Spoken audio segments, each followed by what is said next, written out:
Elías y estamos aquí en Bethsaida Ministries, en Ministerios Casa Olivo. Para mí es un placer, una bendición poder compartir de este espacio, de este momento junto a ustedes. Y vamos a estar estudiando de la palabra del Señor, de su Torah, su instrucción. Y les recordamos que la estudiamos en un ciclo anual de 54 porciones. Y el día de hoy vamos a tener una de esas últimas porciones antes de volver a comenzar este ciclo anual. Y esta es la porción que se llama Ki Tavo, que significa cuando llegues. Y es muy importante porque estamos en este libro de Deuteronomio, en hebreo Devarim, que significa palabras. Y es muy importante porque en este libro de palabras estamos recordando las palabras de Moisés. Estas palabras de reseña, de recuento que le está dando Moisés a esta nueva generación que estaba a punto de entrar a la tierra prometida. Después de el pueblo de Dios haber sido liberado de la esclavitud de más de 400 años en Egipto, ellos estuvieron 40 años en el desierto hasta que estuvieron lo suficientemente preparados para recibir las bendiciones de esa tierra prometida. Nuestro pueblo tenía un par de desatinos que tenían que superar, tenían que madurar, y por eso el Señor permitió que fueran 40 años de nuestro pueblo en ese periodo de aprendizaje, hasta que finalmente se encontraban al lado este del río Jordán, y ahí entonces Moisés les estaba dando todas estas instrucciones, este recuento de reseñas para que ellos estuviesen listos para cruzar el río Jordán y finalmente entrar a la tierra de Canaán, esa tierra prometida. Entonces es muy lindo cómo Moisés, un buen líder, excelente líder, lleno de sabiduría, de humildad, se dispone a darle esa reseña a su pueblo, incluso cuando él no iba a entrar junto a ellos, porque el Señor no le permitió a Moisés que entrara a la tierra prometida. Nos recordamos que Moisés había desobedecido una instrucción del Señor, y así como Moisés, ese gran líder, esa persona que tuvo esa conexión especial con nuestro Señor, así como él, teniendo ese cargo, no entró a la tierra prometida por desobediencia, eso nos deja una buena referencia a nosotros de que tenemos que hacerle caso al Señor, de que recibimos bendiciones cuando le obedecemos y no vamos a recibir bendiciones cuando le desobedecemos. Entonces vamos a indagar en esta porción de Ki Tavo, que va a estar en el libro de Deuteronomio, desde el capítulo 26, versículo 1, hasta el capítulo 29, versículo 8. Y en esta parashá, en esta porción, vamos a comenzar con una instrucción muy importante que le da Moisés al pueblo. En este capítulo 26 vamos a comenzar a ver parte de las instrucciones que Moisés tiene para el pueblo de Israel. Sin embargo, antes de comenzar a indagar en estas instrucciones, es importante entender nuestra identidad. Esta identidad es acerca de lo que dice la Biblia, lo que dice la Torá, la instrucción del Señor, no lo que el hombre dice. Porque yo puedo tener una opinión, tú puedes tener una opinión, cualquier persona puede tener una opinión. Sin embargo, ¿qué es lo que dice Dios? Dios dice que nosotros somos parte de su pueblo y su pueblo solo tiene un solo nombre. Su nombre es Israel. Y hay veces que tendemos a confundirnos con la tierra de Israel. Entonces, si decimos que yo soy parte del pueblo de Dios y yo soy parte de Israel, las personas me pueden decir, no, porque tú no naciste en la tierra de Israel. Eso es porque hay una pequeña confusión, y es una confusión muy entendible, pues tienen el mismo nombre, Israel. Lo que pasa es que el pueblo de Dios se llama Israel y la nación de la tierra prometida, esta nación, este país en el Medio Oriente, tiene el mismo nombre, la nación de Israel. Entonces por eso puede tender a haber una confusión, pero es importante entender que el pueblo de Dios solo tiene un solo nombre, y es Israel, que significa el que lucha con Dios. el que lucha al lado de Dios. Y es importante, y recalco la importancia, porque si nosotros no sabemos quiénes somos, si nosotros hemos aprendido que somos cristianos gentiles, eso no tiene sentido. Nos recordamos que gentil significa extranjero, gentil significa pagano, gentil significa fuera de pacto, gentil viene de la palabra goi en hebreo y goim en plural. También significa nación o naciones que son ajenas al pacto. Entonces, cuando nosotros repetimos que somos gentiles cristianos o que somos cristianos gentiles, es como para denotar que no somos judíos. Sin embargo, nosotros mismos, el hombre, está creando esta diferencia. Nosotros somos parte del pueblo de Dios. Si nosotros seguimos creyendo y malinterpretando que nosotros somos cristianos gentiles, vamos a estar cometiendo un grave error. No existe tal cosa como un cristiano gentil. Eso es una contradicción. Gentil significa fuera de pacto. ¿Cómo puede ser un cristiano fuera de pacto? ¿Cómo puede ser un cristiano extranjero? ¿Cómo puede ser un cristiano de las naciones ajenas al pacto? Tú eres parte del pacto, tú eres parte de la nación de Israel. Y no es un espacio geográfico, es Israel en las naciones, Israel en las 4 esquinas de este planeta. Ese es Israel, el pueblo de Dios que está por todos lados. Por eso es importante entender nuestra identidad como pueblo. Si todavía seguimos pensando que como no somos judíos, entonces somos gentiles, vamos a seguir cometiendo un grave error. Nos estamos llamando a nosotros mismos paganos sin saberlo. Entonces, ya cuando entendemos que somos parte del pueblo de Israel, podemos entender y asimilar las instrucciones que han sido dadas al pueblo de Israel. Hay veces que pensamos, no, eso del Antiguo Testamento, eso ya está abolido, eso ya es antiguo, eso es para los judíos, eso no es para mí, yo vivo en el nuevo pacto. Y es muy importante. ¿En qué pacto entonces vivimos? Estas son las palabras e instrucciones dadas al pueblo de Israel, no solamente a nuestros hermanos de la casa de Judá, los judíos. Y por eso es que es importante entender nuestra identidad. En este capítulo 26, Moisés le dice al pueblo de Israel que cuando ellos llegaran a esta tierra prometida, que se acordaran del Señor, porque ellos iban a llegar y no iban a llegar a una tierra desolada, desértica, que iban a tener que trabajar desde cero. Esta era una tierra fértil, una tierra que ya había sido trabajada por las personas que vivían ahí. Esta es una tierra que manaba leche y miel. Entonces, era una tierra que ya tenía sus bondades. Esta era una tierra llena de bondades, de bendiciones, de riquezas que iba a cubrir las necesidades de nuestro pueblo. Y parte de la instrucción que le está dando aquí Moisés a Israel es que se acordaran del Señor, siendo obedientes a sus mandamientos, y que se recordaran de compartir de las primicias, los primeros frutos, bikurim, que ellos de lo mejor, de lo primero que tuviese la cosecha, que se lo fueran a llevar al Señor, que lo dedicaran al Señor. Y es muy importante porque nosotros estamos acostumbrados a darle al Señor lo que nos sobra, no lo primero que tenemos y no lo mejor que tenemos. Hay veces que decimos, bueno, yo voy a escuchar eso cuando tenga tiempo, cuando me quede tiempo.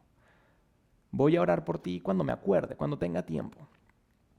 Voy a ayudarte cuando me quede tiempo. Y aquí el Señor nos dice, hey, yo no soy tu última opción, yo quiero ser tu primera opción. Yo quiero que de lo que yo te doy, que tú puedas recordarte de mí y que tú puedas agradarme dándome lo primero y lo mejor de lo que tengas. Nos recordamos que ni tú ni yo somos dueños de nada en este mundo. Del polvo venimos y al polvo vamos. Simplemente somos administradores de lo que el Señor quiere compartir con nosotros. Él quiere que nosotros pongamos en práctica de ese atributo, de dar, de poder compartir. Y es no por la necesidad de nuestro dinero o de nuestros recursos. Eso sería gracioso. Pensar que nuestro creador, el creador del espacio, del tiempo, de las galaxias, de los planetas, de las estrellas, va a necesitar de nuestros recursos. Eso es algo que no tendría sentido.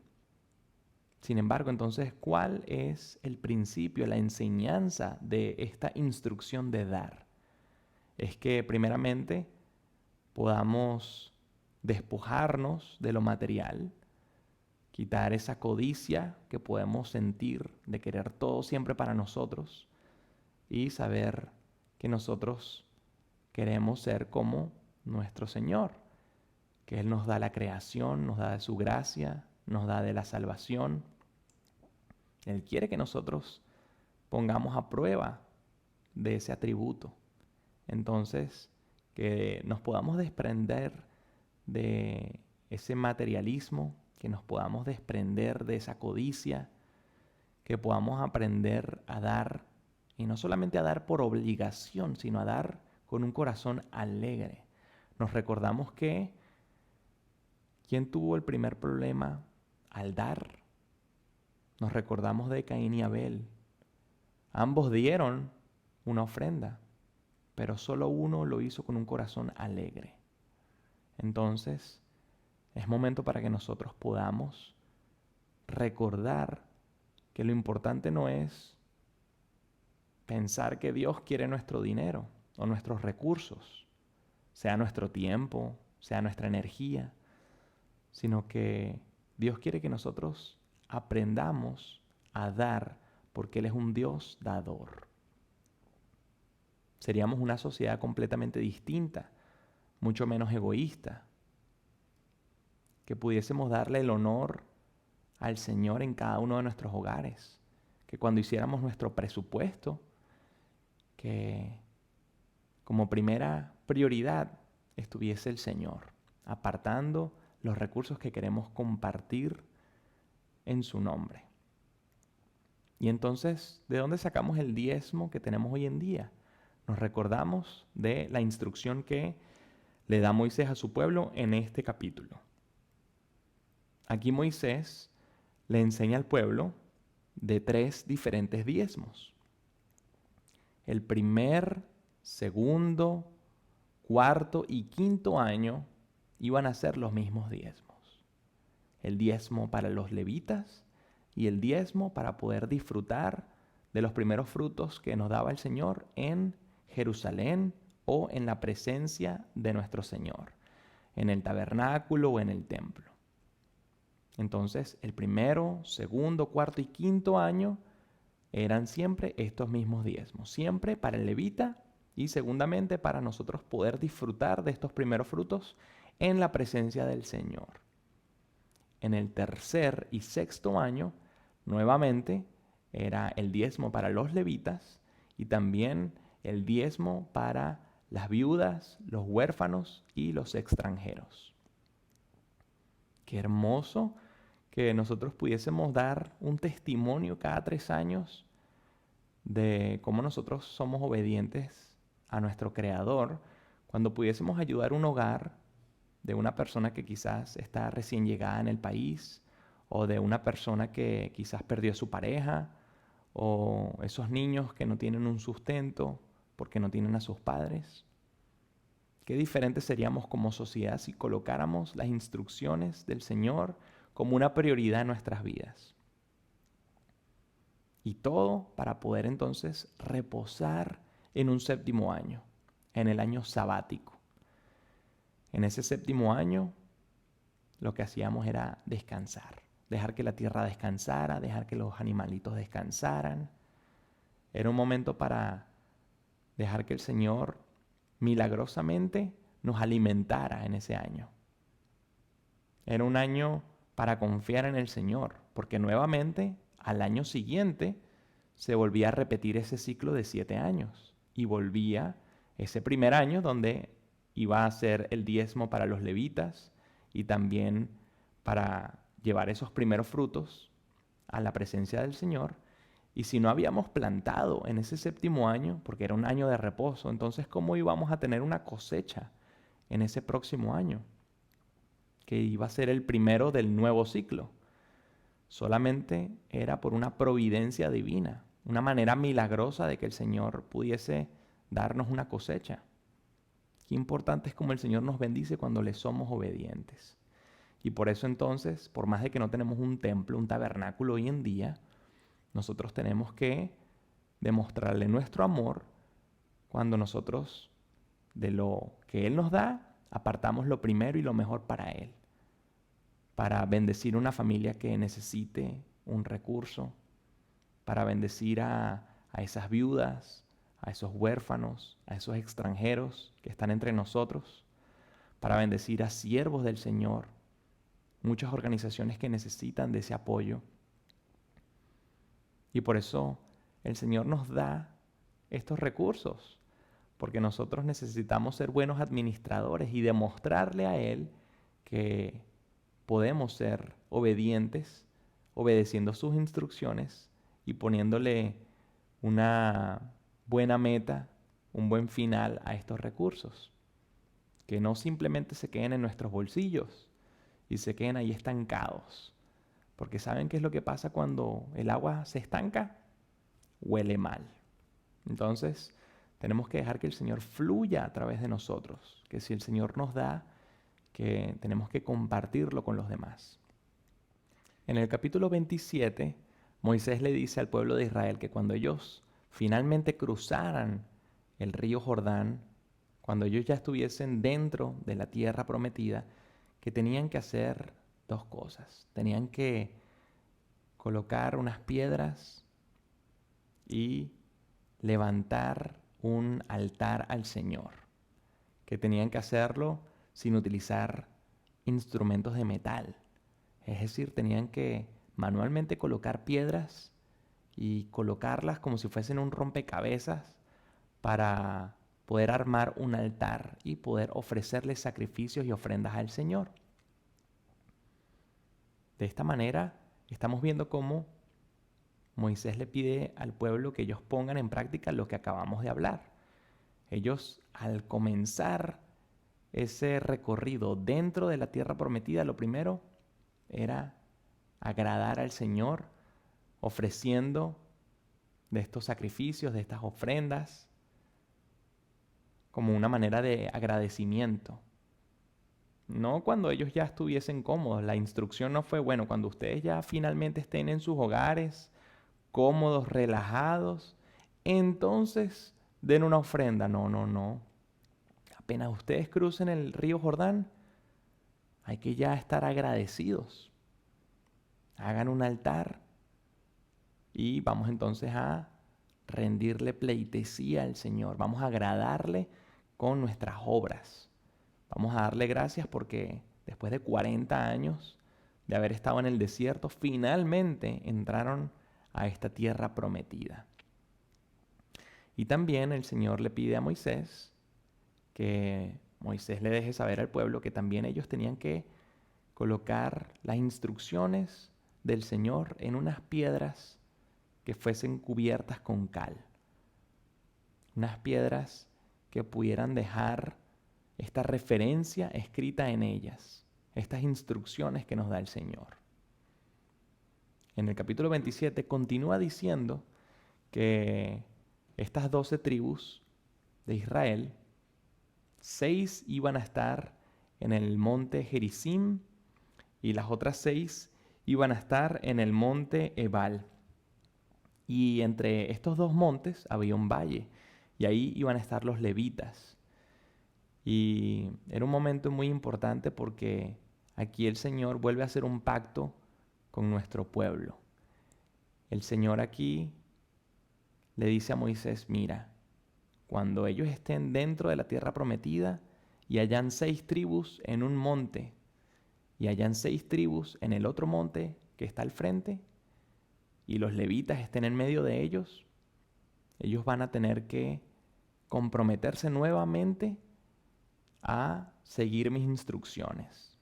Dios entonces quiere que estas 12 tribus puedan afianzar de nuevo este compromiso con Él cuando ellas se comprometen a tener una buena relación con su prójimo, teniendo una buena relación con sus padres, no haciendo actos de idolatría, no engañando al ciego, no aprovechándose del forastero, no aprovechándose de los límites de la propiedad del prójimo. Una serie de diferentes términos y condiciones que Dios quería que su pueblo recordase. Que esta nueva generación tuviesen un compromiso y un pacto que estuviese renovado como el que había sido hecho con sus padres en el monte Sinaí. Este era un pacto que no es que aboliese el que había sido hecho en el monte Sinaí, sino que este era un pacto con esa generación que estaba después de estas personas que habían salido de Egipto. Esta nueva generación 40 años después. El Señor quería ese compromiso porque ellos iban a entrar a una tierra que ya estaba preparada, a una tierra fértil, una tierra ya desarrollada, unas ciudades y unas murallas ya hechas. Dios quería que nuestro pueblo no se desviara, no perdiera su atención en Él. Y por eso Él vuelve a pedir que nuestro pueblo hiciera estas declaraciones, comprometiéndose a tener una buena relación entre nosotros y teniendo una buena relación con Él. En el capítulo 28 se habla de las bendiciones de la obediencia y de las consecuencias de la desobediencia. Aquí el Señor nos recuerda como pueblo que cuando somos obedientes, que Él va a hacer de nosotros una gran nación, que va a hacer de nosotros cabeza y no cola, que cuando vengan los enemigos en contra de nosotros, que ellos van a salir en 7 direcciones distintas, confundidos, que vamos a tener una tierra fértil, una familia fértil, que vamos a tener una descendencia que pueda dar un buen ejemplo a las demás naciones. Cuando seguimos las instrucciones del Señor, Él nos premia. Por eso es una bendición que podamos compartir de estas instrucciones, porque nosotros queremos que, como tu familia, como tus amigos, puedan ser bendecidos cuando seguimos entonces estas instrucciones que vamos aprendiendo poco a poco, semana tras semana. Qué lindo cuando obedecemos no por el premio, sino porque amamos a nuestro Creador. Y Él nos recompensa por ese amor cuando lo ponemos en obra. No estamos aquí queriendo seguir instrucciones porque nos van a dar un premio. Queremos seguir las instrucciones porque amamos a nuestro Creador y queremos ser obedientes a su palabra. Sin embargo, el Señor nos da un premio cuando lo hacemos de esta manera, porque no es simplemente seguir las instrucciones, sino hacerlo con convicción y con un corazón alegre. Muchas personas pueden simplemente seguir estas instrucciones al pie de la letra por cumplir, pero el Señor ve la intención de nuestro corazón y por eso tenemos que hacerlo con el motivo correcto. Y de esta misma manera también están entonces las consecuencias por la desobediencia. Y como el Señor aquí dice, mira, si tú quieres ir por otro camino, no te va a ir bien. Vas a tener problemas de salud, vas a tener problemas con tus enemigos, vas a tener problemas en la ciudad, en el campo, donde estés. Vas a tener problemas no solamente con tus enemigos, sino con tu misma familia. Aquí el Señor está siendo muy claro y radical y nos está diciendo, mira, yo no es que quiero castigarte, yo quiero bendecirte y poder darte. pero necesito que tú me demuestres que tú quieres estar conmigo, que tú crees en mí, que tú quieres poner en práctica estas instrucciones que yo te estoy dando. Porque todos queremos tener premios y bendiciones, pero tenemos también que poner de nuestra parte. Y para nosotros poder ser merecedores de esa bendición, tenemos que demostrar que queremos honrar a nuestro Padre, siguiendo esas instrucciones que Él nos da. Y por eso aquí en este momento el Señor hace énfasis en la desobediencia. Y es muy importante lo que dice el versículo 47 de este capítulo 28. Dado que no serviste al Señor tu Dios con regocijo y buen corazón cuando todo era abundancia. Y por eso a los enemigos que el Señor mande contra ti tendrás que servirlos con hambre y con sed, con desnudez y toda clase de miserias. Te impondrá un yugo de hierro sobre tu cuello hasta acabar contigo. Finalizando en ese versículo 48 que leímos posteriormente. Qué importante lo que está diciendo aquí el Señor. No soy yo. Esto está en la Torá. Esto está en la instrucción del Señor. Que no es que tenemos que dar por cumplir. Tenemos que dar porque nos nace dar. Porque queremos dar. Por eso no podemos volver a repetir lo que pasó con Caín y Abel. Ambos dieron. El problema no fue que uno dio y el otro no dio. Ambos dieron. Pero uno lo hizo con el motivo correcto en su corazón. Entonces, qué hermoso que podamos poner en práctica esta instrucción y poder darle la connotación correcta. No damos porque necesitamos dar. No damos porque Dios necesite de nuestro dinero. Damos porque queremos ser obedientes y queremos bendecir a los demás con los recursos que el Señor nos da a nosotros para administrar. Porque nada es de nosotros, todo es del Señor. Nosotros simplemente somos cuidadores, administradores de lo que Él pone a nuestra disposición. Y finalmente en el capítulo 29, Moisés le recuerda al pueblo que no deben olvidar de cómo fueron sacados de la esclavitud del faraón en Egipto, de ese imperio que era Egipto en el momento en el que todo esto ocurrió, cuando ellos tenían el imperio más poderoso en todo el mundo. Cómo el Señor cuidó de ellos 40 años en el desierto, donde ni su calzado ni su vestido se gastaron, donde no les faltó comida, donde no les faltó bebida, donde no les faltó sombra. Moisés les recuerda cómo el Señor los sacó de Egipto con milagros, con mano fuerte, con brazo extendido, cómo ellos, siendo un pueblo de esclavos, pudieron salir exitosos en sus enfrentamientos contra sus enemigos. Esas naciones que ya estaban establecidas, que seguro tenían guerreros formados, que tenían armas, que tenían estrategias. Y este pueblo de esclavos salió victorioso. Moisés quiere que nosotros recordemos de nuestro Señor, que no nos olvidemos de Él ni de sus instrucciones, porque cuando las llevamos a cabo, tenemos bendiciones. Y nosotros entonces tenemos que compartir de las instrucciones con las demás personas, porque yo quiero que tú seas bendecido, yo quiero que tu familia sea bendecida, pero no vamos a ser bendecidos si no seguimos las instrucciones. Si solamente las decimos, no vamos a recibir bendición. Tenemos que ponerlas en obra, ponerlas en práctica.